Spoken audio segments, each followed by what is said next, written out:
Tu m'entends là? Non, je t'entends rien. Je t'entends pas ta caméra. Tu m'entends? Je t'entends pas, j'ai pas le son là.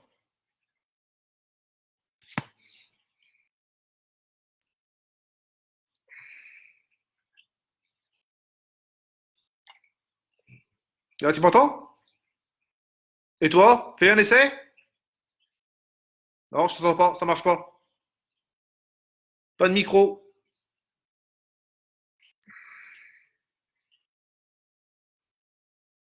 Je suis en 4G.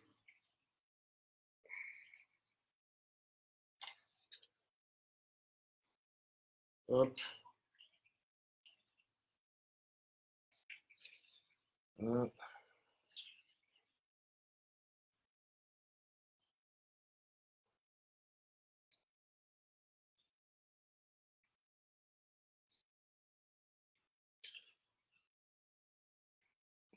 Là, tu m'entends? Ah, ton micro marche pas. Il y a encore un problème là. Oh là là là là là. Moi, j'entends rien.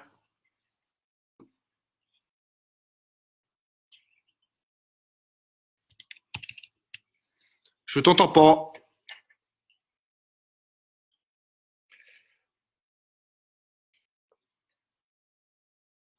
Attends, je suis en train de mettre en même temps sur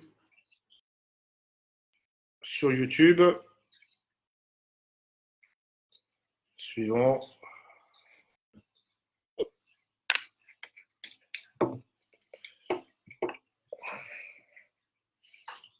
Hop.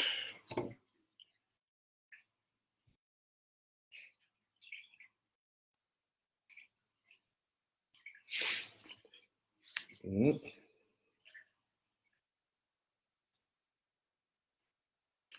Non, mais ton micro marche pas, je sais pas ce qu'il a encore. Je n'entends pas de son. Euh, Bon, mince. Alors. C'est bon, tu m'entends pas? Ah, là, je t'entends. Là. Allez, c'est Ah parti. bah Ah, là, voilà! c'est bon, on a réussi. Ah, les Bretons, franchement, hein. Bah non, mais c'est Dans l'heure le de 10 l'apéro. minutes, un direct. Ouais, puis c'est l'apéro qui a duré, ça va être ça, tous les coups, quoi. Ouais, en fait, ils ont changé en fait tout leur format de direct qu'ils ont fait sur Facebook. Et en fait, sur le côté ici, je voyais lancer un direct. Bon, j'ai fait lancer un direct et après, en dessous, c'est marqué lancer un direct avec une personne. Bon, Bon, voilà, ouais. c'est un peu compliqué. Bah écoute, le principal, c'est de pouvoir y arriver, comme tu me dis. Attends, ici, je vais mettre en même temps sur Facebook. Ouais, envoyer le lien aux personnes aussi. Ouais. Bon, je peux plus écrire. Alors, je vais pas m'amuser à écrire parce que ça m'a pris pas mal de temps déjà. Ouais, j'ai envoyé le lien, je m'en occupe. J'y vais. Hop. Ah, c'est en direct. Voilà, hop.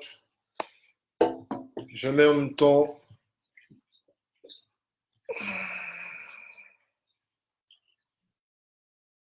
Hop. Je mets en même temps sur YouTube. Comme ça, si jamais il y a des gens qui n'ont pas Facebook, ils peuvent aller directement sur YouTube et poser des questions Ouais, puis, aussi. bah, Comme ça, écoute, de toute bah, façon, on aura après, un truc assez complet. exact. Bon, déjà, j'ai pas de connexion déjà. Ça commence. Attends, je vais remettre la Bon, connexion. au mieux, tu publieras la vidéo. Ouais, ouais, ouais, mais je vais remettre la connexion quand même. Wi-Fi.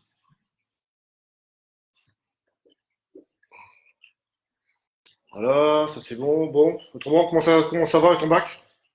Bah écoute, mon bac, il se porte super bien. Ouais. Moi, ouais, ça. Pas aussi beau que le tien, hein. Mais bon, Là, ça va. mon- là, ça va, là, ça se passe bien, il est bien. Non. Attends. Je vois pas les commentaires de mon côté, mais peut-être tu les vois. Moi, j'ai les commentaires, ouais. Bon, bah nickel. Bah tu verras, Oh, tu verras ça. du silence, yo. Bon, pour l'instant, il n'y a rien. Il n'y a que des bonjours, des voilà. Voilà, plein de partages. Attends, je finis, j'ai le truc à planter. Hop. Non, autrement, je disais que le bac, il se porte super bien. Bon, J'ai écoute, eu- hop. Voilà, c'est bon, c'est parti.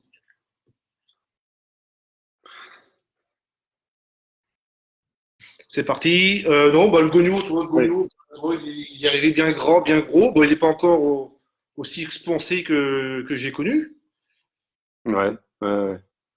Mais tu vois, il est bien, quoi. Il est bien grand. Et voilà, ça se passe bien. Ça se passe très, très bien. Bah, tu me disais, toi, à un moment donné, par rapport au plancton, tu allais directement chercher ça en eau de mer au large, mais en ce moment, il y a quelques problèmes dans ton coin, c'est ça que tu me disais? Ouais, on a de la pollution là, avec les paysans. Il y a eu une fosse additiée qui a été déversée dans la Réa. Et donc, il est interdit de se procurer tout ce qui est coquillage.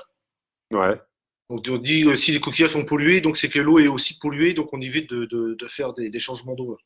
d'accord, En d'accord. plus, il y a eu pas mal d'anticyclones, donc il n'y a pas eu, donc si tu veux, il n'y a pas eu beaucoup que j'ai dire, de rejet d'eau douce qui est parti vers la mer, donc encore les sols sont encore pour moi un peu pollués, donc là on va arrêter quoi.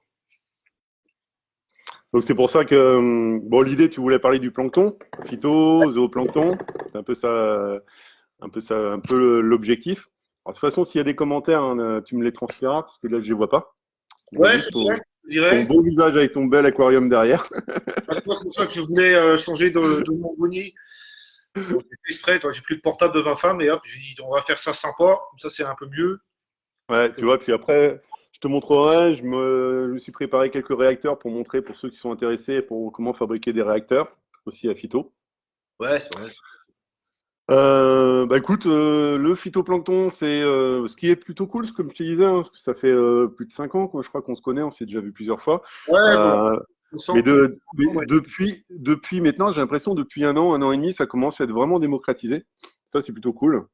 Les personnes ont commencé à prendre conscience que bah, dans l'océan, la base de l'alimentation, de la chaîne alimentaire, ça reste le plancton.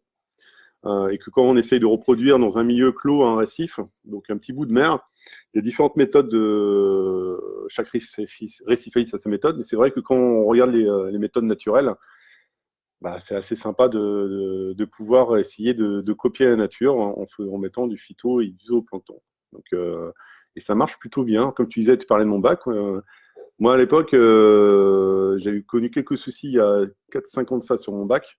Et c'est depuis vraiment en mettant quotidiennement du zoo, du phyto, que j'ai une explosion de microphones, une explosion de mes coraux. Voilà, les paramètres se tiennent super bien, quoi. ah ouais, bah, moi, ouais, je fais un peu, à peu près la même chose, pas par rapport à toi, mais j'essaie de recréer aussi de la microphone, mais via mon refuge, quoi. Ouais, ah, ça c'est excellent. Si, je conseille à tous ceux qui peuvent avoir un refuge, moi aussi pareil, j'ai deux, bon, pas aussi grand que toi, j'ai 250 litres de refuge hein, pour un bac de 800 litres. Euh, c'est euh, c'est excellent pour sauvegarder la microphone. C'est aussi excellent parce que tu peux mettre des algues, donc ça permet aussi d'absorber les métaux lourds. Donc ça, c'est très intéressant. Puis ça permet aussi pour ceux qui ont des problèmes de pH, un petit peu de stabiliser le pH, la variation de pH. Moi, ce que je peux te dire en termes de phyto, c'est vrai que bon, il y a mon site, hein, puis sur Internet, il y a pas mal d'autres sites qui parlent de ça, réciface.fr. Tu as différents types de phyto. Ce que je peux te faire, c'est parler du phyto, parler du zoo, puis après, donc de l'intérêt. On va commencer par la base de l'alimentation, on va commencer par le Ouais, phyto, on fait le zoo. ouais, puis après, je te montrerai comment faire des réacteurs et autres avec des tutos assez sympas. Que depuis le temps, maintenant, ça commence à des choses qui marchent, puis bah, peut-être des questions des récifalistes, puis aussi vous dire ce que j'ai testé, ce qui marche pas, éviter des erreurs, enfin bon, pour bien lancer ça. Ouais, ouais, Euh, on va alors commencer. en phyto, il y a des milliers de. Alors, le phyto, c'est une algue, déjà, pour ceux qui ne connaissent pas.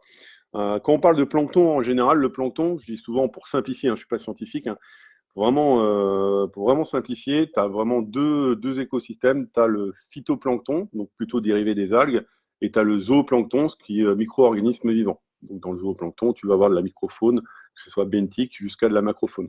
Et les deux mélangés, ça fait le plancton que tu retrouves dans les océans. Il faut savoir que le zooplancton se nourrit de phytoplancton.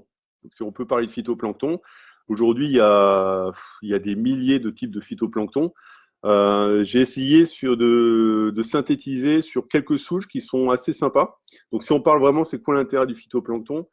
Déjà, les souches vont, outre que c'est des algues, il y en a certaines qui vont être riches en oméga 3, il y en a d'autres qui vont être riches en DHA, EPA, vitamine A, E. Enfin bon, c'est vraiment des éléments qui vont vraiment fortifier, on va dire, toute la microfaune du bac qui est après le socle de ton récifal. Sur le phytoplancton en termes de culture, il y a pas mal de choses différentes. En règle générale, il y en a peut-être à peu près, j'en ai vu une dizaine qui peuvent être sympas pour le récifal. Après, il y en a certaines qui sont faciles à cultiver, d'autres qui sont difficiles à cultiver.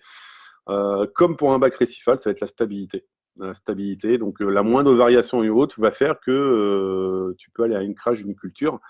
Donc il y en a certaines qu'on dit faciles à cultiver, c'est que tu peux te permettre des grosses variations et ça va encore tenir. Puis tu en as d'autres qui sont plus difficiles et là, la culture, elle peut aller au crash.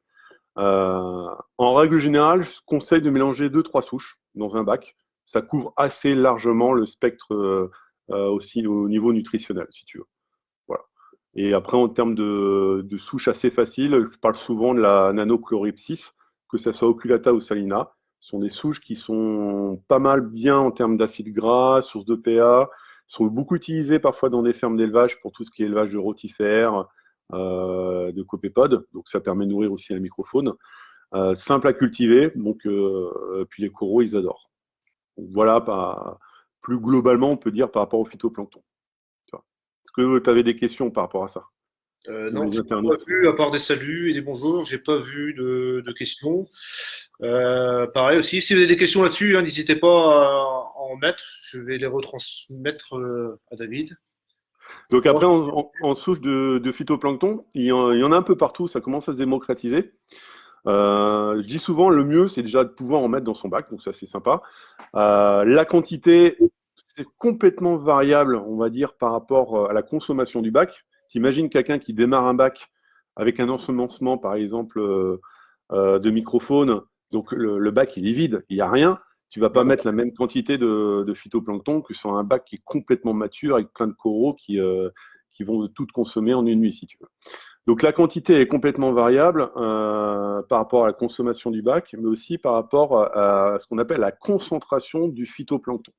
Et ça, c'est important parce que tu vois, faut pas regarder le litrage du phytoplancton, il faut regarder plutôt la concentration du phytoplancton. Parce que tu peux très bien avoir, je prends un exemple, 300 ml de phytoplancton ultra condensé, ça va être la même contenance de phytoplancton que dans une bouteille de 1 litre qui est un peu diluée.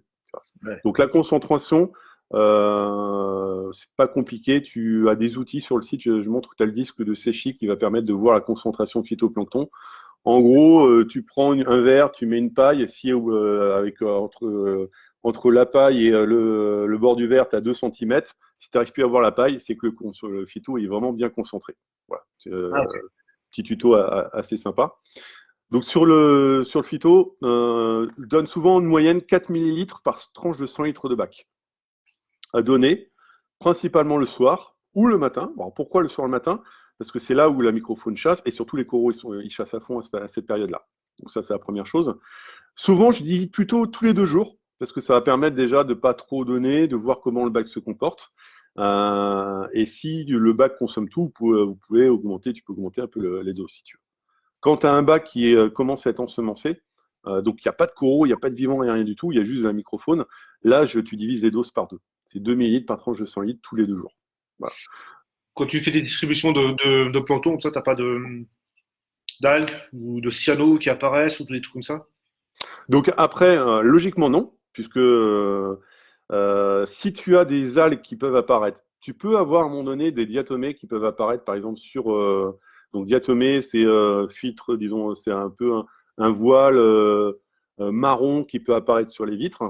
Ça, c'est qu'à un moment donné, le phyto qui a été ajouté contient peut-être encore de l'engrais. Donc les algues qui sont dans le bac vont pouvoir aimer ça. Alors les diatomées, c'est souvent parfois quand tu as de l'engrais avec des silicates à l'intérieur. Donc là, ils adorent ça. Tout ce qui est, comment dire, autrement, par exemple, tu parles de la cyanobactérie. On pourra en parler pendant des heures. Hein, la cyano, tout le monde en a dans son bac. On peut en faire des.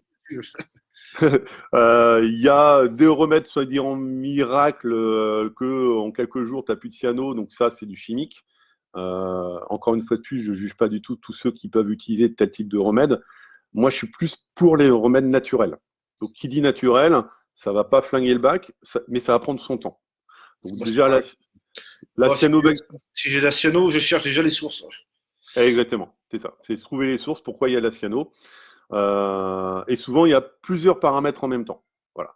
On parle souvent sur les forums du ratio de Redfield, qui, soi-disant, n'est pas forcément utile pour le marin, parce qu'il n'a pas été fait pour le marin. Moi, juste mon recul, c'est que quand je suis à 0 de nitrate et 0 de phosphate, donc bac oligotrophe, tu as de la cyano. J'ai vu beaucoup de récidivistes qui me disent ça via téléphone ou Messenger. Quand tu remontes, alors toujours 0 de phosphate, mais quand tu remontes à entre 5 et 10 de nitrate, il n'y a plus de cyano. Voilà. Donc, est-ce que le ratio ou pas, il y a je pense que ça doit quand même participer. Après, concernant le phytoplancton, pour répondre à ta question, tout ce qui va être bon à concurrencer la cyano est à prendre. Donc, bien entendu, tout ce qui est bactéries, je dis super attention aussi. Il y en a beaucoup qui font la méthode sucre. Hein, tu rajoutes du carbone, du sucre et autres pour pouvoir développer les bactéries et lutter contre la cyano. Ça peut être sympa, mais faire très attention à ça. Parce que derrière, le phénomène, c'est que tu développes toutes les bactéries que tu as dans ton bac. Mais est-ce que tu as des bonnes et des mauvaises? Est-ce que tu as des bactéries pathogènes? Si tu en as, tu vas te choper du STN, donc vraiment de la nécrose lente, au bout de quelques temps, parce que tu as des mauvaises bactéries, des bactéries pathogènes qui sont développées. Donc là, à part un filtre UV pendant plusieurs jours, tu n'as pas trop d'autres remèdes. Moi, j'en parle non plus dans mes tutos sur ce genre de méthode, parce que je sais que très bien que tu vas rajouter d'autres sources de problèmes avec ça. Eh ben exactement. Et donc le phyto, comme c'est une algue, à un moment donné, l'avantage c'est qu'elle va développer toute ta microfaune. Alors la microfaune, généralement, elle ne va pas manger la cyanobactérie, donc ça ne va pas forcément agir. Mais si tu mets du phytoplancton, ce qu'on appelle Synechococcus, qui elle est de la classe des cyanobactéries, ça peut un petit peu, je dis bien un petit peu, parce qu'il faut pas, ça reste quand même du phyto, ça peut commencer à concurrencer. Donc après, la cyanobactérie, il y a plein de tutos sur ça. Ce que je dis, c'est trouver quand on bac, souvent, c'est qu'il est déréglé, il y a un déséquilibre. La stabilité en récifal, c'est la règle d'or. Donc, c'est trouver ce déséquilibre, cette stabilité, pour pouvoir après, ensuite, avoir multiples méthodes de traitement en particulier. Moi, je conseille souvent, c'est le soir, quand elle est à son summum, qui a plein de bulles, c'est de l'aspirer. Surtout, ne pas la remuer avec un pinceau ou quoi que ce soit, parce que ça va la propager. Vraiment l'aspirer. Puis après, vous rajoutez un peu, alors, soit des bonnes bactéries et un peu de phyto, ce qui permet de vraiment rééquilibrer tout le bac. Et au bout de quelques semaines, logiquement, ça devrait rentrer dans l'ordre. Donc, ça, c'est un des gros avantages. Ok, donc là, tu as fait la partie zoo. On va traiter les. Ouais, vas-y, monte un réacteur, tiens, par exemple. Ouais. Donc, puis après, on parlera de zoo. L'idée pour le phyto, si tu veux, moi, ce que je propose sur le site, je t'ai ramené des trucs. J'ai fait un tuto là-dessus. Ouais, donc soit à un moment donné, pour ceux qui veulent pas se prendre la tête et en rajouter directement dans leur bac, je propose un mix. C'est un mélange de plusieurs souches de phytoplancton. Donc moi, je les récolte quand elles sont bien matures et 5 jours après avoir ajouté de l'engrais pour qu'elles soient vraiment nickel dans le bac. L'avantage, c'est qu'elles sont pures, c'est-à-dire que j'ai aucun ajout dedans. C'est un inconvénient parce que je ne peux pas les vendre en grande surface, grande distrie haute en termes de conservation. C'est du pur, c'est du frais. Donc, ça veut dire que ça peut rester 6 jours, voire 10 jours maximum dans les transports. Et après, le récifaliste, il prend, il met ça au frigo. Ça peut se conserver entre 1 et 2 mois maximum. Voilà, c'est du frais, il n'y a pas d'autre ajout, il n'y a que la souche pure. Petite parenthèse, pour savoir si vous avez du vivant, si vous rajoutez du vivant dans votre bac, il faut regarder la conservation. Quand vous avez un produit qui se conserve plus de 6 mois, généralement, c'est que c'est pas forcément vivant à l'intérieur. Voilà, c'est une petite. Il y a du phyto en vente, hein, il n'y a pas que moi qui fais ça, il y a beaucoup d'autres sociétés qui en font. Il y en a du très bon, pareil, qui se met au frais. Et c'est ce que je conseille principalement. Parce que si c'est du phyto mort, ça sera toujours bon pour le bac, mais ça sera aussi source de phosphate, forcément, puisque c'est du mort à l'intérieur. Donc, certains, ils en ont peut-être pas. Ceux, pour tout ce qui est bac oligotrophe, c'est pas trop un problème, mais ceux qui luttent déjà contre ça, ce serait dommage d'en rajouter.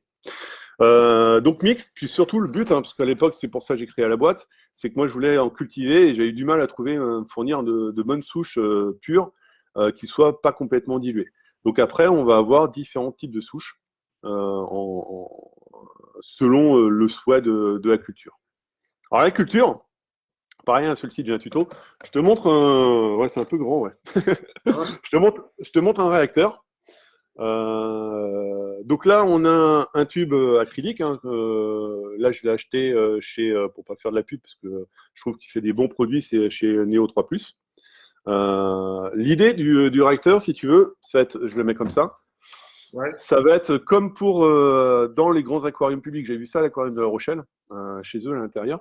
C'est assez sympa, ils font de la culture. Donc l'idée, c'est que tu vas avoir ce qu'on appelle le bulleur, l'envoi de bulles qui va descendre par le bas et qui va remonter le long de la colonne d'eau. Donc là, je vais te détailler ça plus en détail. L'avantage, c'est que déjà, c'est un peu les artémias qu'on faisait à l'époque. Ouais. L'avantage de ça, c'est que ça va permettre déjà un bon brassage du phyto. L'oxygène, disons, le bulleur, c'est ça. Hein. C'est pour brasser le phyto, pour pas qu'il se colle à la paroi, pour pas qu'il s'agglutine. Et tout autour, tu peux mettre facilement de la lumière en termes d'éclairage. Donc là, c'est un tube de 100 mm de diamètre. On peut aller, donc un réacteur comme ça, c'est à peu près 8 litres de phyto. Tu peux aller sur du 110, facile. Ici, tu as un embout. Alors, il y a tout le tuto sur mon site. Hein. Tu as un embout de 100 qui va permettre de pouvoir le fermer. Tu as un entonnoir classique que tu peux acheter dans le commerce qui va permettre qu'il est collé à l'embout. Et petite astuce, c'est qu'ici, un réacteur, ça se nettoie à peu près tous les 3 semaines. Et ici, c'est tout simple, hein, ça vient de tout ce qui est jardinage. Tu as un embout qui va permettre d'enlever le réacteur, le déplacer et le nettoyer. Et là, ça, c'est des connectiques. Alors, c'est tout simple d'eau osmosée, ce qui fait qu'à un endroit, tu vas avoir ce qu'on appelle l'oxygène qui va arriver, qui va monter. Mmh. Et quand tu veux récolter ton phyto, tu coupes l'oxygène. Et ici, tu allumes et tu récoltes ton phyto, tout simplement. Donc, ce qui fait qu'à un moment donné, un de ces avantages-là, c'est que tu ne vas pas, alors pour ceux qui font de la culture de zoo, plancton, pour ceux qui font de la culture de différentes souches, tu ne vas pas contaminer les souches, puisque à un moment donné, tu as ton réacteur, tu as ta souche, et là, tu récoltes un seul endroit ta souche. Donc, tu ne vas pas mélanger. Tu veux dire tu veux dire pas mélanger les souches entre elles, ça? Exactement. Parce que sur le réacteur que tu vois où tu as un grand vase, où tu mets un tuyau qui rentre à l'intérieur, à un moment donné, quand tu veux récolter, c'est toujours la problématique. Tu vas soit aspirer, prendre des. Tu peux être source de contamination. Là, tu as ton réacteur qui est un vase clos. Donc, il n'y a aucun moyen de pouvoir le contaminer. Voilà, ça, c'est l'avantage. Le petit avantage, c'est qu'au bout, tu peux le fermer avec juste un petit trou, ce qui va permettre de limiter aussi l'évaporation. Alors, pourquoi limiter l'évaporation? Parce que c'est tout bête, mais à un moment donné, plus tu as un réacteur qui est important en termes de litrage, plus tu peux avoir de l'évaporation, et donc ta salinité, elle va augmenter. Et donc forcément, c'est comme voir le récifal, le phyto, hein, plus tu es stable, mieux c'est. Donc la salinité, si à un moment donné elle monte trop, tu peux te choper un crash à cause de ça. Et au niveau… ouais, ok, vas-y, continue, on va parler de la culture. En termes d'éclairage, pas compliqué. Souvent, moi, je conseille de la lumière horticole. Tout voilà, c'est des LED. Donc moi, j'ai testé des LED blanches, 6005 Kelvin Klein, disons… ouais, c'est sympa. Tu vois la couleur du phyto. Et là, je les mélange avec des LED horticole rouges. Donc là, ça coûte pas cher. L'avantage de ces bandeaux-là, c'est qu'à un moment donné, ils sont complètement protégés enveloppés, tu vois, je sais pas comment ça s'appelle, mais ils sont protégés de l'humidité. Et ça, tu la mets autour de ta paroi. Donc tu mélanges les deux et là, tu bombardes en termes de lumière. Après, en termes d'électricité, ça coûte pas cher. C'est mieux qu'un néon, c'est sûr. Ouais. En termes d'éclairage, moi je conseille 24 heures sur 24. Il n'y a pas photo. Alors pourquoi? Parce que même si c'est des LED, ça va chauffer un petit peu, forcément. Et quand tu éclaires pas 24 heures sur 24, bah forcément tu vas avoir une variation aussi de température dans tes réacteurs. Okay. Et cette variation-là, la température idéale pour une culture, c'est 22 degrés, pour donner une terme d'idée. Voilà. Tu as des souches, par exemple, comme la Dunelia saina, à 28 degrés, elle crache. La Nano Croepsis oculata, elle peut monter à 28-29, tu vois. Donc l'idéal, c'est d'avoir la meilleure stabilité. En dessous de 20 degrés, elle ne va pas vraiment croître. C'est pour ça que quand tu as du phyto et que tu le mets au frigo, la souche se met en sommeil. C'est pour ça que tu peux la garder assez longtemps. Elle ne va pas trop se développer. Voilà pour la culture assez rapide de phyto. Pour finir sur la culture de phyto, tu as ton réacteur, tu as ta lumière, tu as le bulleur. Bon, c'est bien. Tu mets. Donc après, vas-y, dis-moi. au niveau du bulleur, là, il y a pas quelque chose à faire sur le bulleur aussi? Il n'y a pas une histoire de stérilisation par rapport à l'air qui récupère dans la pièce? Il n'y a pas quelque chose? Donc le bulleur, alors déjà, la base, hein, c'est que tu le mets plus haut que le réacteur pour éviter à un moment donné d'avoir un retour d'eau, ça c'est obligatoire. Moi, ce que je conseille, c'est bien entendu d'utiliser tout ce qui est stérilisation, donc tout ce qui est tuyaux et autres. Avant utilisation, c'est de les faire bouillir ou chauffer assez à plus de 60 degrés. Ouais. Euh, et après, tout à fait, c'est-à-dire l'air de la pièce, c'est comme à un moment donné dans une pièce fermée où tu as un bac récifal. C'est plus par rapport au pH. Il faut que ton bac soit assez aéré. Donc là, ton réacteur soit aussi assez aéré. Donc ça veut dire que l'air qu'on appelle ta pompe à air, doit prendre l'air d'un endroit où c'est pas complètement fermé ou aseptisé. Puisque là, autrement, ce que tu vas voir, c'est que tu vas rajouter de l'air qui va être plutôt presque acide dans ton bac, et tu peux avoir une baisse de pH de ta culture. Voilà. Donc, je contrôle très peu mon pH parce que mes cultures sont viables. Mais à un moment donné, c'est aussi, il y a certains récipientistes, quand je discute avec eux, c'est aussi une cause de crash, c'est qu'à un moment donné, ils sont vraiment dans une infoire complètement fermée. Et là, bah, tu as une baisse de pH grâce peut-être à cause de l'acidose. Voilà. Au niveau de l'eau aussi, quand tu fais ton eau de mer naturelle, on m'a dit aussi qu'il faut faire bouillir l'eau aussi. Comment la Donc, stabiliser? donc l'idée, c'est que comme tu fais une culture, c'est que ta culture elle doit durer le plus longtemps possible. Donc, il faut que ton eau soit la plus stérile. Donc, soit, moi, ce que je conseille, tu ne prends pas la tête, hein, tu prends du sel basique, instant océan, par exemple. Surtout pas du sel vraiment enrichi, puisque là, il va être trop costaud pour la culture. Du sel basique avec de l'eau osmosée, obligatoire. Pas prendre de l'eau du bac, pour une simple bonne raison que ton eau du bac, il y aura plein de zooplancton dedans, au microfaune. Donc ça va venir, ça va être la fête pour eux, c'est très bien. Mais ta culture, elle va être morte, quoi. Ton eau, ce que j'ai vu souvent, alors là, je vais plutôt parler quand tu démarres une culture et après quand tu veux repiquer. Pour démarrer une culture, en règle générale, tu as le ratio 1/3. L'idéal, c'est que tu pars par un volume d'1/3 de souche. Genre, par exemple, si tu as une culture d'1 litre, tu veux faire une culture d'1 litre de phyto, tu prends 330 millilitres de souche et tu rajoutes 660 millilitres d'eau préparée.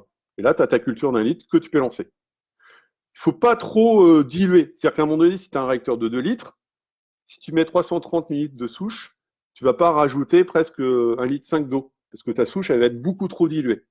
Donc, avec un risque qu'elle n'arrive pas forcément à maturation. Donc, ça, c'est le ratio d'1/3.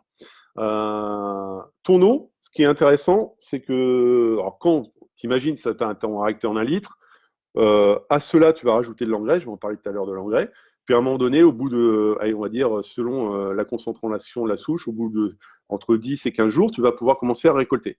Si tu as une culture d'1 litre, je conseille de récolter 1/3, toujours pareil. Comme ça, il te restera 2/3 dans ton réacteur.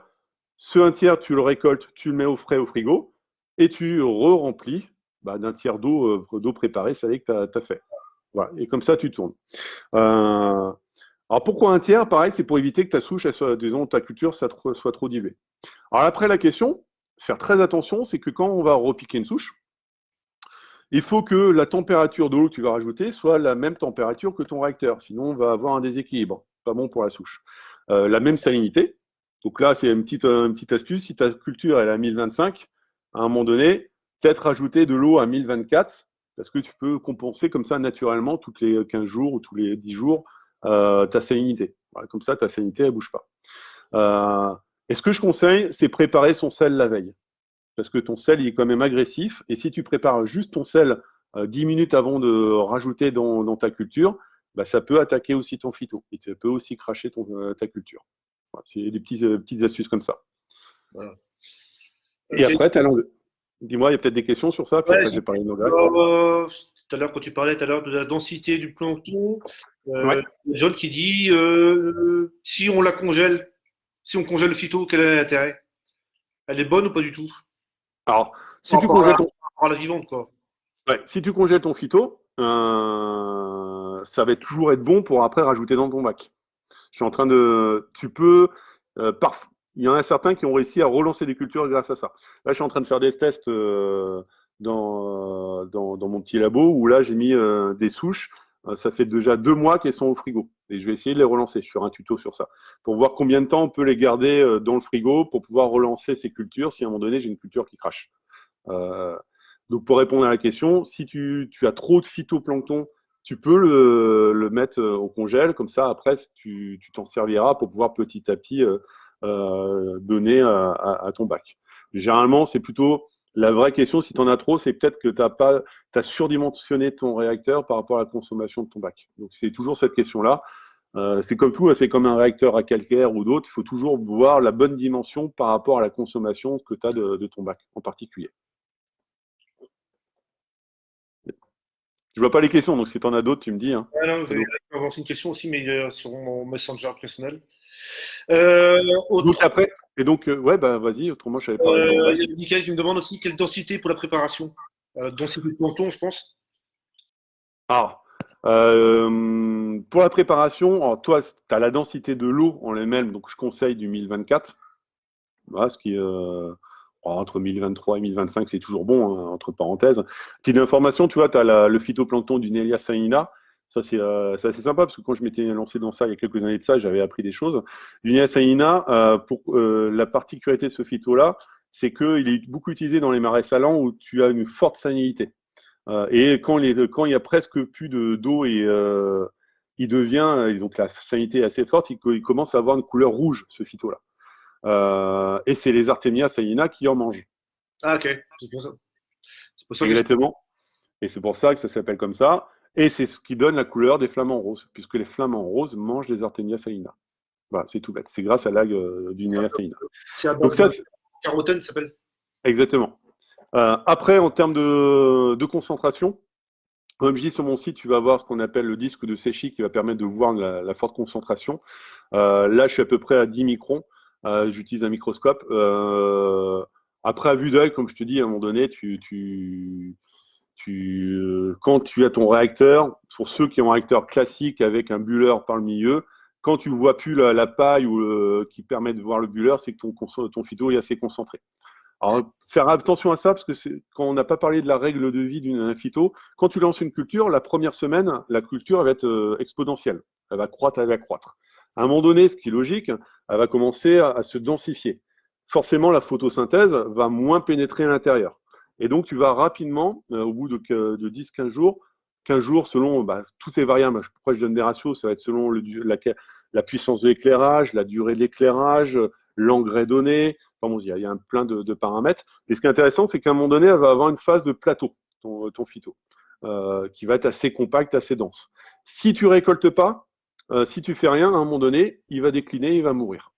Voilà. C'est pour ça que souvent, je conseille de nettoyer les réacteurs tous les 3 semaines, puisque tu vas avoir des plaques de phyto qui vont se coller sur la paroi et qui peuvent à un moment donné obscurcir cette photosynthèse. Concernant la culture, il faut rajouter aussi de l'engrais. Alors, grande question, l'engrais, parce que c'est toujours pareil. Hein. L'algue a besoin de lumière pour se développer, mais il y a aussi besoin d'engrais. Il y a ceux qui font de la culture qui ne sont pas forcément dédiés pour le récifal, ils peuvent très bien prendre de l'algo-flash ou des types d'engrais, hein, c'est pareil, ça fonctionne très bien. Par contre, après, quand tu vas rajouter le phyto dans ton bac, l'idée, c'est pas de le pourrir, donc c'est de pouvoir mettre un engrais qui est plutôt RICEF. Sur ça, il y a la méthode qu'on appelle le Conway, qui est plutôt basée sur les nitrates, qui est assez intéressante.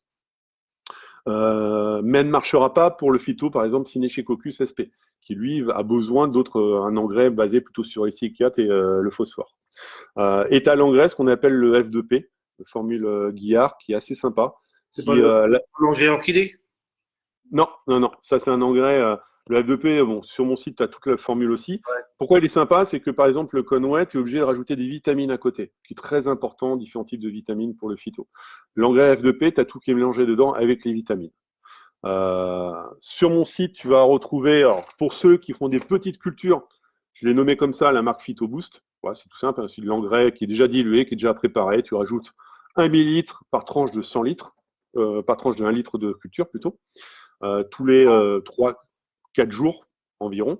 Je parlerai tout à l'heure. Et pour ceux qui ont à un moment donné beaucoup de culture, je le propose aussi en poudre. Donc, c'est pas compliqué. Hein. Tous ceux qui le vendent en France du F2P, on a le même fournisseur qui est en Angleterre. Voilà, en poudre. Donc, en poudre à diluer. Donc, c'est pas compliqué. Tu as 100 grammes de poudre égale 1 litre d'engrais. Ah ouais. Voilà. C'est aussi simple que ça. Et là, en termes de tarifs, je suis à peu près à moins de 10 euros les 100 grammes, plus les frais de port offerts à partir d'une certaine quantité. Donc, tu vois, c'est très, très abordable et ça dure super longtemps. Donc, il ne faut pas se prendre la tête. Moi, je conseille ça, hein, parce que là, tu as l'avantage, c'est que tu as toutes les vitamines qui sont incluses dedans. J'avais commencé à regarder pour pouvoir me fabriquer mon propre engrais, parce que sur mon site, je te donne la formule. Hein, la formule Guillard, elle n'est pas compliquée, elle n'est pas cachée, cette formule-là. Tu as tout ce que tu dois mettre en termes de quantité et achat. Et quand je commençais à voir pour m'acheter en grande quantité de vitamines, là, j'ai commencé à pleurer. J'ai dit, bon, je crois que le plus simple, c'est déjà d'acheter tout fait. Il y a un fabricant qui s'appelle CELI, Varicon Aqua, qui propose ça. Donc, autant acheter chez eux pour l'instant. Même si les frais de port sont ultra onéreux, puisque avec le Brexit, c'est assez la folie, mais c'est toujours plus avantageux. Attends, ici j'ai une question sur le problème de cuivre. Ouais. T'as déjà eu ça, toi, dans tes cultures? Je pense ils doivent parler de l'eau osmosée avec des problèmes de cuivre à l'intérieur. Non, j'ai pas eu ça. Je fais, comme pour mon récifal, je fais toujours des tests de l'eau osmosée qui permet de voir ce que j'ai dedans. Sur l'eau osmosée, la seule chose que je pourrais avoir, c'est des silicates classiques. J'ai plusieurs. Moi, j'ai mon eau osmosée pour mon bac récifal où là, j'ai de la résine MB400. Comme ça, j'ai plus de silicates. Et j'ai mon eau osmosée pour les cultures de phytoplancton où là, j'ai pas de résine MB400 qui me permet d'avoir des silicates, ce qui est très bon aussi hein, pour la culture de phytoplancton puisque c'est aussi une base d'engrais pour répondre. Mais non, j'ai pas eu de problème de cuivre. Par contre, le problème de cuivre, souvent, ça n'a rien à voir, mais sur un bac récifal, tu peux rapidement y arriver. Tu parlais tout à l'heure de refuge, hein, tu mets pas mal d'un refuge à algues. Tes algues, elles vont absorber tous ces métaux-là et ils vont permettre aussi Ouais, d'une manière naturelle, les enlever. question de John, comment tu récupères le phyto sans l'eau? Avec un tamis, je pense. Alors, tu as plusieurs choses. Le phytoplancton, donc moi, par exemple, pour mes cultures à moi, tu vas avoir deux types de récoltes. Tu as des grands industriels qui fabriquent du phyto, ils vont avoir des centrifugeuses qui va permettre de pouvoir vraiment de condenser. Le problème, c'est que ça va éclater toutes les molécules. Donc moi, alors déjà d'une manière plutôt financière, j'avais pas voulu m'investir dans ça. Puis d'une autre manière, c'est pas forcément bon. Donc moi, la récolte, si tu veux, c'est quand mes cultures sont bien denses, je coupe le buller. C'est tout simple. Hein. Comme je te dis, je suis comme ça. Je coupe le buller et ce qui fait qu'à un moment donné, tu as ton phyto qui va se condenser ici. Et Mhm. tu vas voir, généralement, sur une souche, pour te donner un terme d'idée, si tu as une souche qui il a 10 jours de culture sur un litre, tu vas avoir les trois quarts qui sont en eau. D'accord? Sur une souche mature, tu vas avoir même pas 2-3 cm de couche d'eau, pour donner un terme d'idée. Donc, je coupe le buller et 2 heures après, à un moment donné, tu récoltes par le bas. Donc, ce qui permet d'avoir ton concentré de phyto, sans récolter l'eau. Et Ouais, c'est ce que je conseille aux récifalistes pour faire ça, c'est le plus simple possible. Comme ça, tu as un phyto assez concentré qui est assez sympa pour pouvoir donner à ton bac. Il y a Michael qui pose aussi une question. Quand tu vidanges ton phyto pour nettoyer la colonne, tu le mets où? Ensuite, tu nettoies avec quoi? Et je pense bien sécher ensuite avant de réintroduction du plancton. Ouais. Donc, quand tu nettoies ton réacteur, si à un moment donné, tu as un phyto qui n'est pas forcément de bonne qualité dans ton réacteur, c'est-à-dire que qu'est-ce que tu le vois, tu commences à voir qu'il va boulocher un petit peu. Tu vois, c'est-à-dire qu'à un moment donné, ton phyto il devait être très très fin au microscope et tu vas commencer à avoir différentes particules. Ce que je conseille de faire, c'est ce qu'on appelle le passer au tamis. Alors, le tamis, soit à un moment donné, tu veux te faire plaisir, tu achètes des tamis de différents types de microns. Euh, moi, ce que je conseille, c'est que tu prends un micron-bike de 200, par exemple, que tu utilises, quand on est tous récifalistes, hein, tu achètes ça, une chaussette de 200, tu la découpes et tu te mets, j'ai un tuto pareil, tu te la mets dans un tuyau de 100, et là, tu te fais ton tamis. Tu as un tamis, tu as vraiment un filtre micro-bike de 200. Et là, tu fais passer ton phyto à travers ce filtre-là. Donc, à partir de là, à un moment donné, ça va retenir toutes les grosses particules. Et donc, ça va vraiment permettre d'avoir un phyto qui est complètement propre. Ces grosses particules-là, après, tu peux les balancer dans ton bac. Tes coraux, ils vont en raffoler, même parfois tes poissons, si elles sont trop grosses, les particules. Ça, c'est l'idée. Moi, quand je nettoie mon réacteur, j'ai vraiment ce qu'on appelle un support spécifique par souche qui sont complètement désinfectés. Et à partir de là, je récupère alors moi, j'ai des réacteurs de plus de 20 litres, si tu veux, donc plusieurs types. Donc, je récupère toute ma culture, je nettoie mon réacteur et je réinjecte ma culture dedans. Voilà. Et ce qui me permet aussi de la contrôler et voir la qualité du phyto. Très important, ce que je disais tout à l'heure, quand tu utilises ton éclairage, par exemple, si tu es sur des LED horticoles rouges, il faut quand même mettre du blanc, parce que c'est ce qui va te permettre à l'œil de regarder la couleur du phyto. Parce que c'est aussi un indicateur. Ton phyto, soit à un moment donné, il va commencer à tourner vers le jaune, c'est-à-dire qu'il va vraiment avoir faim, si tu veux. Surtout pour la nanacrolypsis, que ce soit Salina oculata, c'est très rapide. Quand elles ont faim, elles vont commencer à tourner un peu sur le jaune. Donc là, tu dis, il va manquer de langage. Si à un moment donné, le phyto va commencer à boulocher, là, à un moment donné, il faut filtrer. Et derrière, peut-être qu'il manque aussi de vitamines. Ça arrive souvent avec la nanacrolypsis oculata, qui, elle, est beaucoup plus compacte, si tu veux. Donc là, il faudra rajouter un peu plus de vitamines pour. Tu vois, tu as des traitements comme ça automatiques à vue d'œil. Ok, ok. Ouais, on a dit tout à l'heure, c'est Sylvain qui demande le phyto plutôt le soir à la tombée de la lumière ou écumeur éteint. Alors, déjà, écumeur, tout dépend si tu veux, si tu as du phyto à profusion ou pas. Ceux qui font de la culture du phyto, je le dis, tu n'as pas la peine de te prendre la tête à couper l'écumeur. Quand tu fais pas de la culture, ouais, je conseille au moins écumeur 1 heure éteint. Ça va éviter qu'une partie du phyto aille dans ton écumeur. Voilà. Ça, c'est un peu c'est plus simple. Après, concernant l'ajout de phyto, comme je disais, le mieux, c'est donner à des moments où tu vas avoir tes coraux qui vont chasser. Donc, c'est souvent le soir, quand l'extinction des lumières, ou le matin. Voilà. C'est là que tu vas avoir une meilleure absorption. C'est assez sympa parce que quand tu le fais, tu vas avoir aussi, beaucoup sur certains LPS, tu vas vraiment avoir toutes les polypes qui vont chasser et tu les vois par rapport à ça. Parce que vous bien, hein. Autre, autre avantage, je suis en train de tester, parce que c'est vrai que beaucoup mettent des oligo-éléments dans leur bac. Ah bon? Euh, et c'est tout bête, mais quand tu vois l'engrais que tu mets dans le phyto, contient déjà pas mal d'oligo-éléments.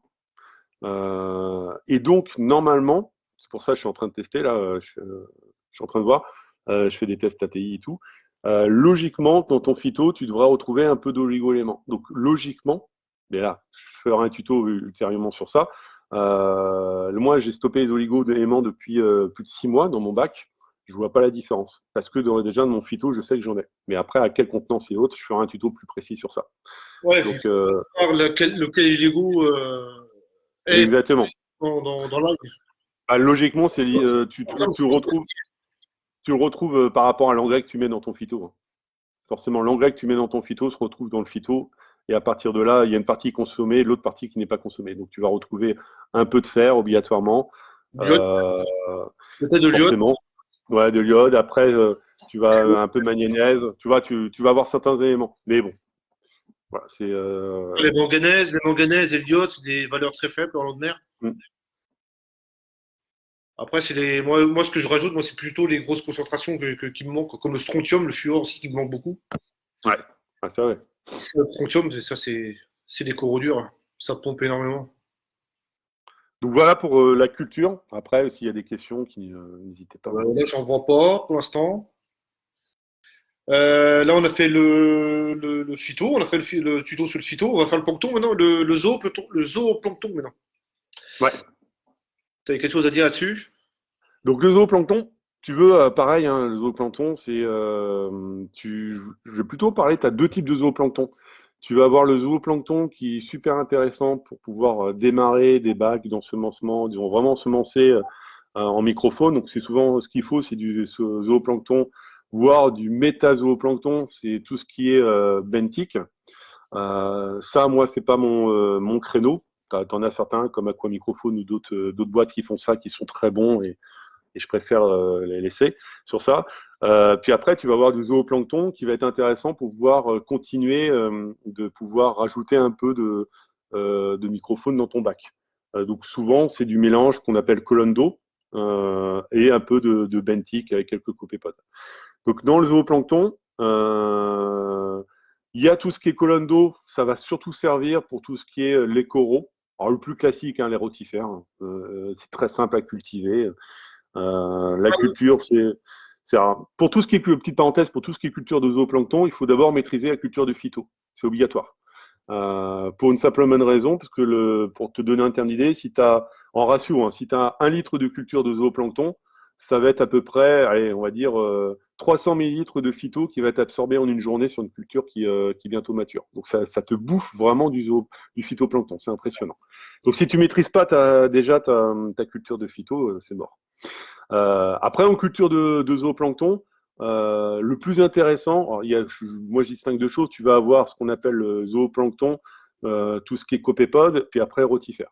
Rotifère, c'est pour la colonne d'eau, donc ça va permettre de nourrir tout ce qui est, alors si tu as beaucoup utilisé, si tout ce qui a larves de poissons ou autres juvéniles, c'est ça, mais autrement, dans nos bacs à nous, c'est surtout les coraux qui vont adorer ça.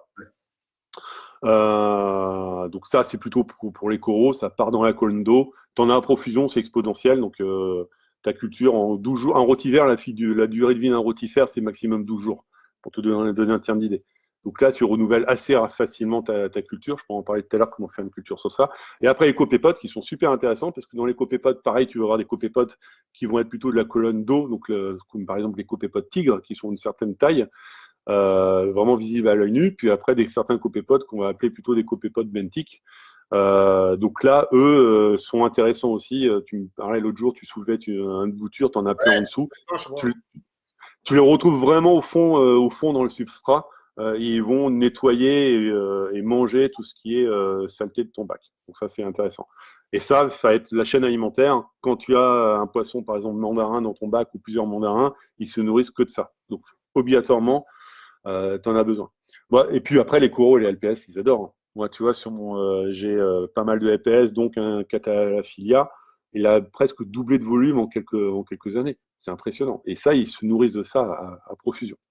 Ouais. Donc ça, c'est assez simple aussi comment dire, à cultiver. Logiquement, quand tu as un bac, il y en a beaucoup qui me posent la question, est-ce qu'il faut en rajouter? Il faut rajouter la microfaune benthique ou pas? Logiquement, je dis quand tu as un bac qui est mature, qui tourne depuis des années, tu as déjà de la microfaune dedans. C'est obligatoire. Oui, il suffit après, des cailloux, tu les vois. Exactement. Après, tu as peut-être, alors si tu utilises un filtre UV 24 heures sur 24, et là, j'en parlerai pas si c'est pour ou contre, parce que Alors, fais gaffe à je suis plutôt pour, je suis pour les méthodes naturelles. Oui, peut-être de tout ce que la microfaune qui est dans ta colonne d'eau est grillée, mais dans les pierres et dans le sable, tu en as toujours. Tu vois. Donc, tout ce que tu vas rajouter en zooplancton, ça va vraiment servir, faut le dire, ça va servir plutôt pour nourrir tes coraux et ta macrofaune. Et ça, c'est plutôt important que dans le zooplancton, tu as aussi ta macrofaune. Macrofaune, donc ça taille un peu plus au-dessus. Plus connus, on les voit, tu vois des mysis, par exemple, tu vois sur les gamards, tu en vois beaucoup de gamards sur des petits crustacés qui courent sur les pierres vivantes et tout. Ça, ils adorent, les gamards, par exemple, ça se nourrit de rotifères et de copépodes, obligatoirement. Donc, toute cette macrofaune-là a besoin de zooplancton pour pouvoir se développer, si tu veux. Donc, quand toi, tu veux prendre de l'eau de mer du large, forcément, tu as du phyto et du zoo dans ton bac, c'est nickel. Quand, par contre, tu habites en ville et que tu n'as pas cette possibilité-là, bah là, l'idée, c'est aussi de pouvoir fabriquer ça chez toi facilement. Et là, tu peux en avoir à profusion. Donc, pareil, la culture, c'est encore plus simple que le phyto, puisque, par exemple, la culture de rotifère, moi, j'ai noté qu'une culture de rotifère ou de copépode à une température d'eau entre 20 et 22 degrés, ça fonctionne très bien. La lumière, tu as juste besoin de faire la photosynthèse entre le jour et la nuit pour pouvoir qu'ils se reproduisent. Donc, entre 8 et 10 heures de lumière, ça suffit. Ta salinité, tu peux aller à 1024, elle peut exploser à 1026, c'est pas trop grave. Bon, l'idée, c'est toujours avoir une bonne salinité. Et là, tu mets juste un bulleur pour pouvoir remuer tout ça pour pas que ça stagne. Et là, tu as ta culture qui est partie. Et c'est encore plus simple parce que là, tu rajoutes un peu de phyto. Donc, tu as ton eau qui va se colorer un peu de vert clair. Et quand à un moment donné, elle commence à redevenir transparente, bah là, ça veut dire qu'il faut nourrir. Tout a été consommé et tu rajoutes. Voilà. Puis au bout de ce que je dis, au bout de, allez, on va dire, de 15 jours maximum, tu changes l'eau. Donc là, tu filtres, tu vires l'eau, puisque un rotifère, c'est maximum 12 jours de vie. Donc si tu les as pas récoltés avant, bah, ils sont morts. Donc ça peut augmenter tes nitrites. Tu changes l'eau, tu mets de l'eau neuve, puis voilà, ça tourne, quoi. Bah, y a un gars qui m'a posé une question. C'est Sylvain qui pose une question pour lancer sur mon. Ouais, voilà. Je sais pas trop de quoi il parle, c'est sur le sel quand tu fais la culture de phyto ou c'est sur le sel du bac. Il dit, dans le sel enrichi, tu as déjà beaucoup d'oligo. Ouais, mais Je vois pas. moi, comme je disais tout à l'heure, pour le sel de la culture de phyto, pour revenir sur le phyto, euh, euh, j'ai eu de meilleurs résultats et j'ai eu très peu de crash avec du sel non enrichi. Voilà, c'est ce que je disais. Parce que le problème du sel enrichi, c'est tout comme pour le bac récifal, mais après, c'est encore mon avis, hein. Moi, par exemple, dans mon bac récifal chez moi, je mets du sel non enrichi parce que tu sais pas forcément en quoi il est enrichi. Donc, je préfère faire moi-même euh, mes compléments. Donc, du sel basique et avec des bons compléments à côté, je trouve qu'au moins, je sais ce que je mets dans mon bac. Donc, pareil pour mes cultures de phyto, je préfère mettre du sel non enrichi, le plus basique. Et à côté, je sais ce que je mets en engrais puisque j'ai testé l'engrais et je sais de quoi il se compose. C'est quand j'ai été voir à Concarneau, j'avais été voir je sais pas comment ça s'appelle, l'école d'aquarium qui est là-bas. J'avais été voir un coup, donc il m'a expliqué un peu la culture de phyto et je crois même qu'ils utilisaient du sel de table pour faire leur Ouais, culture. après, ouais, tu peux utiliser du sel de Guérande, par exemple, ou du sel de table, si tu veux. J'ai pas testé ça. Comme on est récifaliste, forcément, on a du sel chez nous, donc voilà. Traîne quelque part. Ouais. Qu'est-ce qu'il y a encore? Bonne journée, donc là. Ah tiens, il y a John qui demande tu conseilles un rajout tous les combien de temps je pense que dans le bac, je pense, Des de, phy- zooplancton de, ou de, de phy- phyto? de phyto. Non, de zoo, lui. Lui, c'est de Ouais, zooplancton. parce que le phyto, à un moment donné, pour ceux qui n'en mettent pas dans leur bac, quand tu commences à en mettre, tu vois comment ton bac, il adore, il se comporte bien. À un moment donné, tu es picousé à ça et t'arrêtes pas. Voilà, il y en a beaucoup qui me posent la question et à un moment donné, soit ils partent sur l'ajout naturel tout fait, puis à un moment donné, ils se le font eux-mêmes après la culture parce qu'ils voient que ça comporte bien. Le zooplancton, ça va être pareil concernant la consommation du bac, la population du bac, si tu as un refuge ou pas. Si à un moment donné, je prends un exemple, tu as un bac récifal, tu as un refuge, tu peux rajouter un peu de zooplancton, ça va permettre de le peupler, mais le fait de rajouter après du phytoplancton va permettre de nourrir et développer tout ce zooplancton-là, si tu veux. Donc à un moment donné, C'est quand un tu bouche. rajoutes du zooplancton, quand tu rajoutes du zooplancton, on va dire, soit à un moment donné, tu peux faire de la culture, rajouter des rotifères, je précise, hein, rotifères, parce que ça va être vite parti dans la colonne d'eau, ça va être vite mangé par les coraux, par tout ce qui est micro-organismes et autres. Donc les rotifères, après, tu n'en as quasiment plus. Donc après, tu peux en rajouter pour pouvoir nourrir. Les copépodes, s'ils sont benthiques, ils vont se réfugier, puis ils vont se développer si tu rajoutes toujours on appelle du phytoplancton. Si tu n'as pas de refuge, oui, là tu peux, selon la consommation de ton bac, tu peux rajouter une fois par mois ou plus si tu as, je te prends un exemple, tu as un bac de 200 litres avec deux mandarins à l'intérieur. Là, sans refuge, même une fois par mois de zooplancton, ça suffit pas. Tout est variable. Maintenant, si tu as un bac qui tourne bien avec un refuge, logiquement, s'il est bien ensemencé, juste du phyto devrait suffire. Donc voilà, qu'est-ce qu'il raconte encore? Il a des gamards de. Ouais. Il est rempli de gamards de la taille d'une pièce de 1 centime, donc pas besoin de zooplancton à rajouter. Donc il pose la question. Bah, après, s'il est complètement rempli de gamards, c'est que ces gamards-là, ils vont se nourrir de microphones. Donc tout ce qui est, pareil, copépodes principalement. Donc, soit il en a beaucoup, il rajoute du phyto pour les développer et avec un refuge et autres, et il n'y a pas besoin.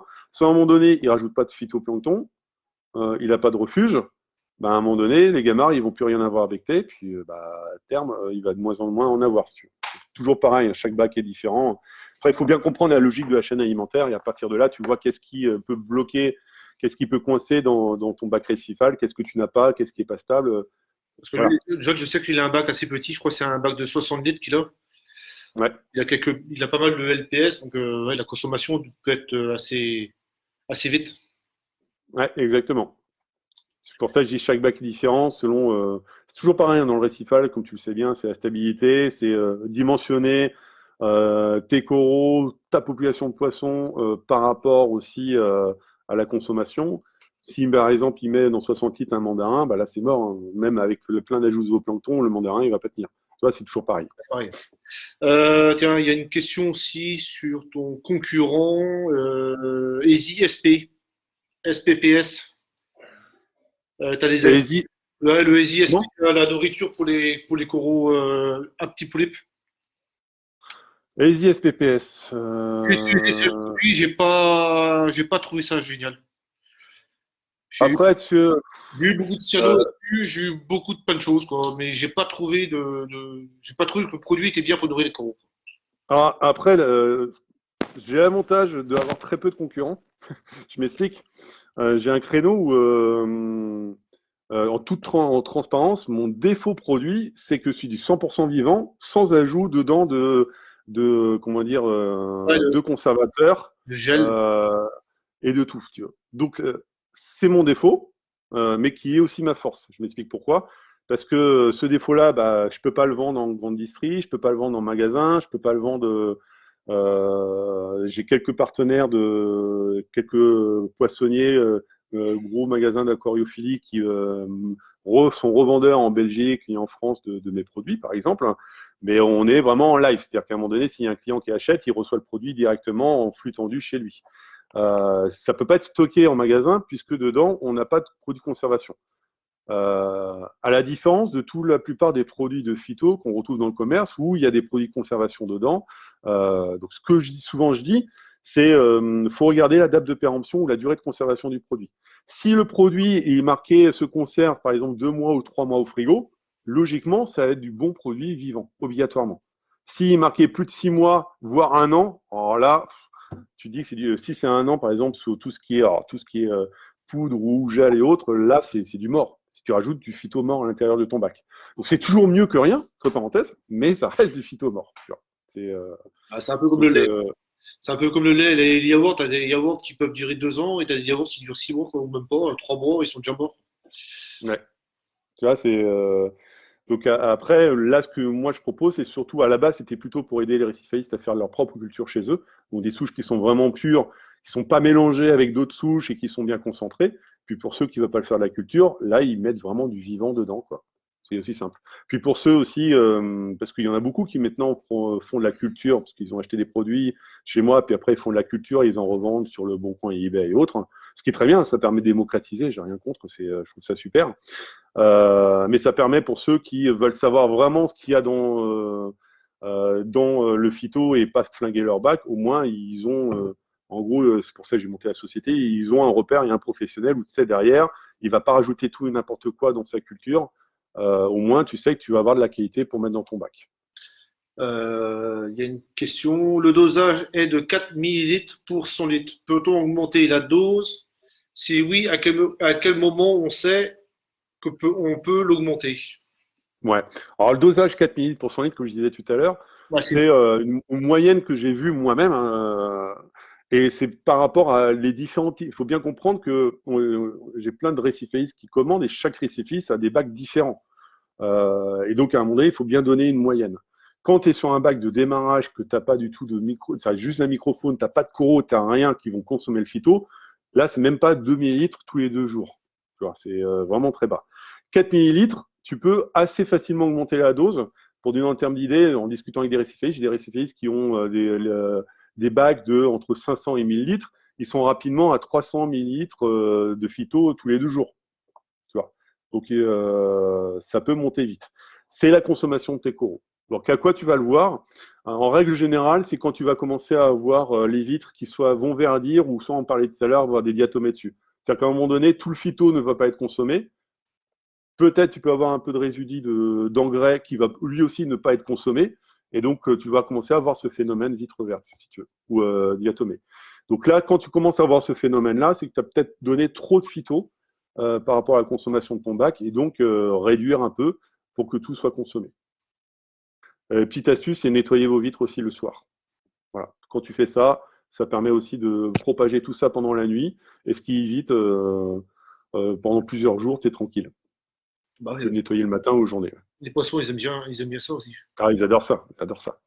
Qu'est-ce qu'il y a marqué ici? Phyto, ISO, tout prêt, ajouté plusieurs fois par semaine avec refuge.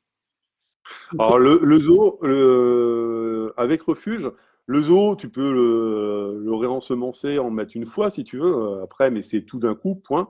Le phyto, oui, je conseille toujours pareil. Soit tu en as naturellement dans ton bac, c'est-à-dire qu'à un moment donné, dans le pire des cas, dans le meilleur des cas, on va dire, tu as ton bac qui est devant une vitre en plein soleil. Tu vas avoir les vitres qui vont verdir. Donc là, naturellement, bah, tu vas nettoyer tes vitres et naturellement, tu vas rajouter du phyto dans ton bac. Voilà, parce que le phyto, via la photosynthèse, s'est développé et peut en rajouter dans ton bac. Voilà, donc là, naturellement, tu n'es pas obligé forcément d'en rajouter beaucoup.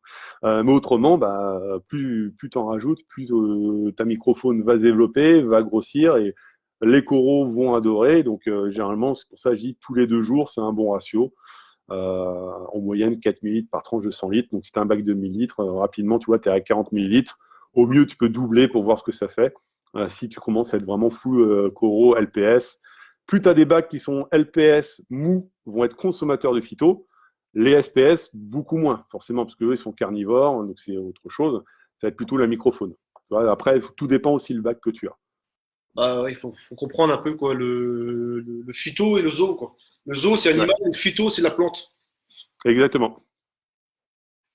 Alors, qu'est-ce qu'il raconte Nicolas? Pour un anneau de 60 litres, tu conseilles de mettre combien de phyto et de zoo et quel dosage et quelle fréquence? Bah, c'est toujours pareil. Ça va dépendre de s'il est vraiment fourni, si tu as beaucoup de coraux dedans. Ton anneau, est-ce que tu fonctionnes quand même avec un écumeur ou pas, ou tu fonctionnes que avec des changements d'eau. Tu vois, il y a plein d'éléments. S'il est bien fourni, s'il y a beaucoup de coraux dedans, donc il est déjà bien plein, tu peux partir pour un anneau, je resterai quand même sur 4 millilitres par tranche de 100 litres. Pareil, quand je dis 4 millilitres, c'est sur un phyto, parce que je dis ça par rapport aux produits que je propose, qui sont très concentrés. Pareil, si tu as, je voyais Bericifalis même aux USA là, qui rajoutent du phyto dans leur bac, leur phyto est assez dilué, donc ils vont rajouter peut-être beaucoup plus. C'est toujours pareil, quand on parle de quantité, il faut regarder la concentration du phyto. 4 minutes d'un phyto qui est complètement dilué, c'est pas pareil que d'un phyto qui est complètement concentré. Donc moi, cette règle-là, que je dis, c'est vraiment lié par rapport aux produits que je propose, qui sont concentrés. Donc là, dans son cas, s'il est assez fourni en coraux, 4 millilitres, donc sur 100 litres, il a un bac de 60 litres, tu peux mettre 3 millilitres tous les 2 jours. Voilà, Et tu as une facile. question aussi, tiens, t'as pas eu des clients qui ont des Jobert, par exemple? Dès quoi, excuse-moi? Des Jobert? Non, j'ai pas eu, non. Non, non, j'ai pas eu. Parce que je suis pensé à ça, Ouais, je meurs pour épurer l'eau. Alors, ouais. rajouter du plancton pendant 2 jours, ça, est-ce que ça va pas non plus J'ai polluer? des clients, des professionnels qui font de la culture des crevisses, qui eux utilisent du phyto pour pouvoir développer aussi tout ce qui est juvénile. Ouais, si, après, j'ai eu des clients qui n'ont rien à voir, mais qui sont des peintres qui utilisent du phyto en peinture. Tu vois, c'est assez variable. J'ai Ouais. aussi des clients connus comme l'Aquarium de La Rochelle ou d'autres sur de l'engrais, par exemple. Oui, oui, c'est variable. C'est variable. Ok, continuons. Là, ça y va, les questions.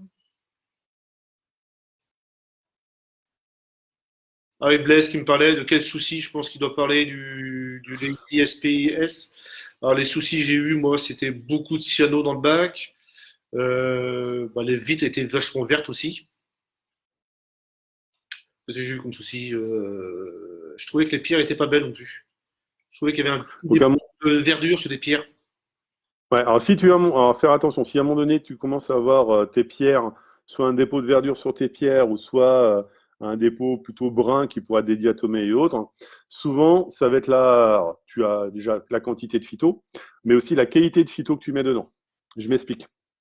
Quand je dis qualité, c'est il suffit que ton phyto contienne beaucoup d'engrais, bah forcément tu vas rajouter de l'engrais dans ton bac. Et ça va développer toutes les algues, les autres algues, elles vont adorer hein, les autres algues de ton bac. Donc c'est pour ça qu'il faut être super rigoureux. Si tu fais de la culture, par exemple, si tu fais de la culture chez toi de phyto, souvent, qu'est-ce qui va faire que l'engrais soit consommé? Ce que je disais tout à l'heure, c'est la photosynthèse, donc éclairage 24-24. Ça va vraiment développer et faire en sorte que le phyto absorbe vraiment cet engrais-là. Première chose, la concentration du phyto. Si ton phyto est ultra concentré, bah forcément la photosynthèse, la lumière ne va pas passer vraiment complètement à travers tout ton réacteur et donc derrière, bah, il va être moins consommé en termes d'engrais. Et bien entendu, quand est-ce que tu rajoutes l'engrais, quand est-ce que tu récoltes. Si tu rajoutes ton engrais et tu récoltes 2 jours plus tard, bah, tu es sûr que tout ton engrais n'est pas utilisé. Voilà. C'est toutes ces questions-là à bien checker. Souvent, quand je conseille des récipialistes qui ont eu ces problèmes-là, il y a toujours ce que je disais, soit la lumière, soit la concentration, soit la durée d'engrais qui n'a pas été checkée, qui fait que, ah bah oui, mince, j'ai pas fait ça. Et c'est pour ça que tu peux en avoir dans ton bac. Ah bah là, ils se causent entre eux, donc bon, ok, donc voilà. Qu'est-ce qu'on a fait? On a fait le zoo là, on a fait tout le zoo. T'as autre chose à rajouter après le zoo? Bah écoute, on a fait le zoo. Bah, pour l'instant, déjà, c'est pas mal hein, quand tu arrives vraiment à bien, à bien checker le phyto et le zoo. Déjà, en faisant ça dans ton bac, je pense que ça se développe pas mal. Après, on pourrait ultérieurement parler toujours des différentes souches de phytoplancton, puisque, comme je dis, il y en a qui sont faciles à maintenir, d'autres qui sont plus difficiles. Puis, souvent, on me pose la question pourquoi cette souche-là par rapport à une autre. Donc, en règle générale, ça va être plutôt par rapport aux différents types de nutriments que tu peux rajouter dans ton bac. Et aussi, si tu veux lutter un peu contre la cyano, tu peux rajouter du Synéchococcus. C'est toujours, c'est pas avec ça que tu vas l'éradiquer complètement, parce que pour moi, un meilleur remède, c'est tu peux très bien avoir un réacteur à Chaito Morpha derrière, ça va vraiment développer et absorber tous les éléments du bac. Maintenant, c'est une solution parmi d'autres. Et l'avantage de la Synéchococcus sp, c'est que derrière, c'est comme si du phytoplancton, ça va concurrencer quand même la cyano, mais en même temps, ça va être consommé par les habitants du bac. Parce que celle-là, c'est de la bonne cyano. Voilà. Donc, pour ceux qui ont des problèmes de cyano, c'est encore une corde supplémentaire à leur arc pour pouvoir lutter contre cette problématique-là. Bah, tu sais, je sais pas, quand tu es passé à la maison, je sais pas si tu en avais déjà parlé, mais tu sais que à mon bord, on a des cartes de plancton. Ah non, tu m'as pas dit ça. Je t'ai pas dit ça? D'accord. On a des cartes de plancton, donc c'est fait par satellite et après on scanne tout l'océan Indien et on regarde les upwelling. Alors les upwelling, c'est des masses d'eau froide qui viennent du fond de la mer et qui sont et les eaux d'eau chaude, elles sont balancées par les vents et donc ça fait du phosphore en pagaille à la surface de Ouais, l'eau et ça fait exploser le phyto. ouais. Et nous on Ouais, regarde ça, ça et on a des densités, des densités, on a des densités de phyto. Et de là, sur plusieurs jours, sur plusieurs semaines, on regarde après la diminution du phyto. Et donc, quand on dit il y a diminution, c'est qu'il y a du zooplancton qui cause. ouais, Et si le zooplancton forcément. est là, il y a toute la chaîne des poissons qui est derrière, des petits C'est poissons, des clair. gros poissons, et les thons sont derrière aussi. Eh ben ouais, logique. Bah ouais, la chaîne alimentaire, comme tu dis. Et le soir, quand on traverse des pluies comme ça, en pleine lune, avec le sillage du bateau, tu vois toute la fluorescence du phyto. Ouais, t'as du phyto fluorescent. Ça, c'est sympa, ça. Ah, ça fait drôle à voir. C'est bien. C'est bleu, bleu-vert un peu, là. Ouais, ouais, ouais, ouais. Et comme tu dis, derrière, et ça, tu le vois tout de suite, hein, à un moment donné, quand il y a une diminution du phyto, c'est que tu as le zoo qui est là, puis après, tu as toute la chaîne alimentaire. Ah Tu bah, as, le zooplancton, tu as la macrofaune, puis après, tu as les petits poissons, puis ainsi de suite, et ainsi de suite. t'as Hein. les oiseaux, t'as les C'est clair. baleines, t'as tout le monde qui est là. Et c'est pour ça que j'encourage hein, vraiment ceux qui ne connaissent pas à tester ça dans leur bac. Moi, j'ai vraiment une explosion de mes coraux. Voilà, je dis pas que c'est remède miracle, mais au moins, j'ai vu qu'il y a une vraie stabilité dans tes paramètres grâce à ça. Hein. Tu as ton bac qui se porte bien, tu as ta macrofaune qui est là. Enfin bon, derrière, Et Par contre, tu as par, une stabilité. par contre, ce que tu disais sur les températures d'eau, on a exactement la même chose aussi. Quand on a Mm. là, on est sujet à El Niño, et là, c'est en train de venir El Niño, donc c'est les masses d'eau froide qui viennent de l'Australie, qui viennent sur l'océan Indien. L'avant, c'est l'inverse. Et là, c'est pareil. Là, on est en train de charger du phyto à bloc sur l'océan Indien, alors que les années avant, on avait une diminution de pêche, on avait moins de phyto dans la mer, parce que les mers étaient trop chaudes. Ouais, ouais, c'est clair. Et c'est une vraie problématique pour ceux qui font comment dire, la culture chez eux l'été. Puisque tu as déjà ta lumière qui chauffe ton réacteur. Ouais, Il suffit, il suffit il suffit que tu sois dans un local qui soit assez fermé et derrière, tu peux avoir à un moment donné une montée de température. Il y a David Mills, par exemple, là, qu'on voit souvent sur les forums, je fais un petit clin d'œil, qui est un super beau bac. Ah, je devais Qui, le voir, je devais le voir un jour. euh, Un jour, ouais, super. relève à la Réunion. Et lui était dégoûté parce que pareil, il m'a pris du phyto, il fait de la culture là-bas, mais là-bas, autant son bac, la bonne température, mais chez lui, ça ne tient pas, quoi. Ça a plus de 28 degrés, ces souches, elles claquent en moins de 2, c'est obligatoire. Et je lui ai dit déjà d'aller pomper l'eau de mer là-bas. Et il habite pas loin en plus. Il habite Saint-Pierre, donc il est pas loin. Ouais, ouais. Ouais, mais Un j'allais le petit clin voir, d'œil. j'allais le voir. Et j'ai failli aller le voir une fois. Mais on n'a pas eu droit à cause du Covid. Ouais. Donc, Donc là, tu vois, pour les réacteurs, chez lui, comme d'autres, hein, c'est une vraie problématique la chaleur parfois en été. Donc moi, j'ai une pièce qui est spécialement dédiée pour ça, avec toute une aération, climatiseur et autres, où ma pièce est tout le temps tempérée à 21 degrés, forcément, puisque je sais que j'ai mes LED qui chauffent un peu le phyto, donc ce qui fait que j'ai des réacteurs à 22 degrés en continu. Et je c'est passerai une te voir. problématique pour ceux qui font ça chez eux, ça, il faut vraiment bien, bien penser à ça. Je passerai te Pas le mettre voir. à un endroit. Ouais. Je passerai te voir un de ces quatre. On ira faire Ah bah carrément. On n'est pas très loin en un plus, film, niveau breton. un truc là-dessus. Bon, il y a d'autres questions, comme je ne vois pas, si ça peut aider. Bah là, je sais pas. Ils sont partis à la sieste là. Il y a 44 connectés, mais il n'y a pas de questions. Bon, Bon, voilà. Bon, on va finir le chapitre alors. ouais, bah, de toute façon, si ceux qui écoutent, s'ils ont besoin de conseils, n'hésitez pas, hein. J'ai mon site internet, je suis sur Facebook, j'ai mon téléphone aussi directement sur le site, on peut m'appeler par portable. Ouais, Si je peux conseiller, voilà. je vais comment ça s'appelle, enregistrer la vidéo et je vais la mettre sur mon site. Comme ça, je te mettrai en même temps en copie sur tous tes liens. Ouais. Ça te fait un peu de pub. Puis pareil, hein, comme je dis, pour finir, je suis vraiment pour les méthodes naturelles. Il y a plein, tout le monde se met tout et n'importe quoi. Pour moi, alors, je dis pas que c'est le secret, mais je suis convaincu personnellement que quand tu reproduis un bout de récif chez toi, c'est la nature. Il faut toujours être humble devant, parce que voilà, et essayer d'imiter le cycle naturel. Ah, Et c'est logiquement, en faisant ça, avec la stabilité des océans et le phyto et zoos, ça fonctionne. c'est ce que je Tu fais vois, en tout aussi, hein. ouais, Au refuge, un gros réacteur, et voilà, ça roule depuis. Ça va faire 7 ans que le bac est en route, là. ouais. 7 ans déjà. Je sais que tu as eu un petit problème de nitrite à un moment donné à cause de tes. Ouais, non, Euh, c'est pas des nitrites que j'ai eu, c'est de l'ammoniac. L'ammoniac, Complètement. L'ammoniac plus phosphore. avec les granulés, ouais, les granulés. Bah, c'est triste, hein, mais ça aide, je pense que ça a aidé pas mal de monde, même moi-même, à regarder où ça tombait, les granulés dans le bac en question, tu vois. Ah bah c'est bon, c'est là, toi. Attends. Ouais, Tu vois la grosse pompe là? Juste là, c'était ouais, là. ouais. Ouais, ouais. Mais le bordel, ici, le Sayato, là, bon, là, je l'ai rasé un peu ses moustaches. Mais le Sayato était. Ouais, il était gros comme ça, quoi. Et t'avais le distributeur. Ouais, je me rappelle. Donc Ouais. le Sayato était gros comme ça, et la bouffe tombait dedans. Pouf, comme ça, c'était bien. Tout le monde, personne n'en mangeait, à part quelques poissons. Et tout tombait au milieu. Et là, c'était. Lui, il grossissait. J'avais un énorme fillot qui était gros comme ça. Bah, lui, il se nourrissait aussi de granules, il était content, mais il les consommait pas tous, quoi. Ouais, Et, tu m'étonnes. et donc, Tu m'étonnes. ça s'est monté en ammoniac, et jusqu'à un moment, bah, quand j'avais fait le tuto sur l'UV, justement, ça avait commencé déjà à déconner. Et je voyais mes poissons, ils étaient tout blancs, ils respiraient vachement vite, comme ça, ils étaient là.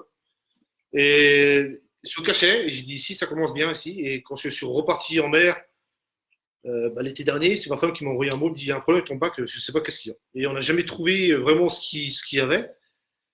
Et elle me dit, mais il y a un bloc d'ammoniac dans le bac, on ne sait pas d'où ça vient. Et c'est là que j'avais vidé mon refuge, j'ai tout vidé mon refuge.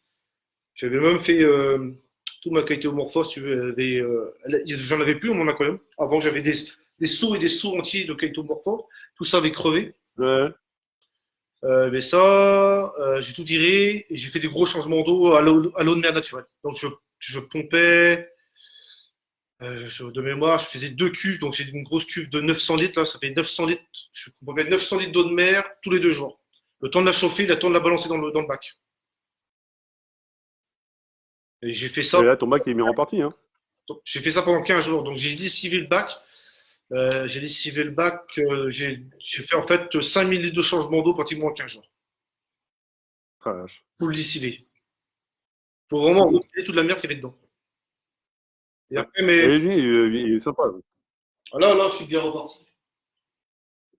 Avec des macro rock, je crois que tu as mis dessus aussi, j'ai vu ça, ouais. Non, des aquaroches, là, Non, c'est pas ça. des aquaroches. Des aquaroches, ouais. Et là, j'ai pas fait de tuto là-dessus. Là, j'ai mis des nouvelles pierres de chez. Je sais plus comment ça s'appelle. C'est Branch Rand Rock, un truc comme ça. Ou Dutch Branch Rock, ça. J'ai trouvé ça chez Récif Atom, c'est pas mal. Ouais, sympa.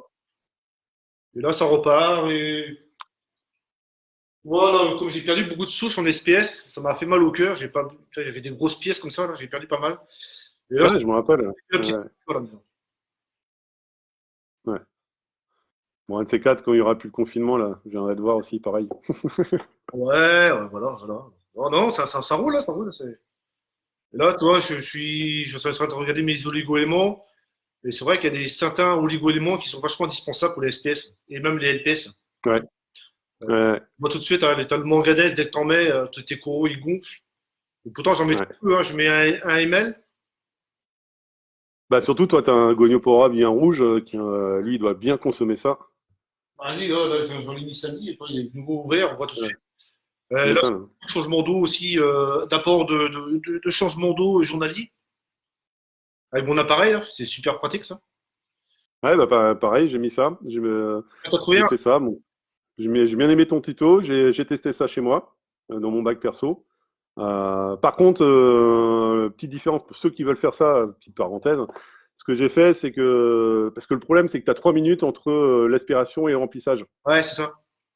Les 3 minutes, tu as le temps qu'à un moment donné, bah, que ça remonte. Donc moi, j'ai fait de mon refuge, j'ai envoyé dans une cuve en goutte à goutte, comment dire, dans cette cuve-là de l'eau. Et sur le chamboulement d'eau vient prendre dans ce caisson-là en particulier. Ce qui fait qu'à un moment donné, ça met toute la journée pour pouvoir le remplir, tranquille. Puis ça le vide et ça permet, même les 3 minutes, de pas trop d'avoir de différence. C'est tout bête. Ouais, Et au moins, comme ça, je sais pas ce souci-là, parce que moi, je l'ai mis sur ma pompe de remontée. bah oui. Mais pour ceux qui. Et ça, je trouve ça sympa, hein. Là, 1% tous les jours, Ouais, ouais, moi, je changement d'eau. bien aussi, hein. Bah, stabilité du bac, comme tu dis. Ouais. Pour moi, je trouve beaucoup plus stable. Et là, là, je suis toujours en expérience, là, je suis en train de voir par rapport à ce que j'ai fait, toutes les modifications que j'ai faites. Là, je suis en train de voir sur que je vais dire, sur la lumière. Et j'ai remarqué que Ouais, les lumières qui sont néfastes au coraux. Alors, tout ce qui est violet, UV, il y a des choses bizarres. On est en train de se voir ça avec un ami aussi. Et on est trop sûr que trop de violet, trop d'UV, c'est très néfaste. mm, Là, on est en train de voir à nouveau sur des températures de couleur assez jaune. Donc, on passe ouais, vraiment pas sur du 10 000 bleuté, mais là, on passe sur du 10 000 jaune. Et ouais, sur des tranches d'accélération assez vite. Avant, on ouais. met trop de temps à venir sur la bonne température, et là, on monte vraiment sur des courbes assez vite. Et on est en train de faire ça là, en expérience, et c'est pas trop mal pour l'instant. Bon, des prochains tutos en vue alors. Prochaine vidéo. Je vais le temps de les faire parce que je ne sais pas quand je repars. Donc, aussi bien demain je repars, aussi bien dans un mois je repars. Donc, j'ai pas de date, quoi. Bon. Il n'y a pas d'autres questions pour le phyto, c'est bon? Non, il n'y a plus, non, il y a plus. Ils sont tous partis à la maison, là. Ouais, Comme ils ont dit. peut-être l'heure de l'apéro, là. Non, Bah, merci, hein. Merci pour ton invitation, hein, Fredo. Et ouais, bah, ça a bien marché, là. On en refera d'autres. Bon, bah, je te dis Kenavo. ouais, mais tant que. Ouais, Kenavo, puis on sait comment ça fonctionne maintenant, le live Ouais, streaming. avance de côté, là, je sais. Allez, ciao à tout le monde. Allez, allez, ciao. Bonjour, au revoir à tout le monde.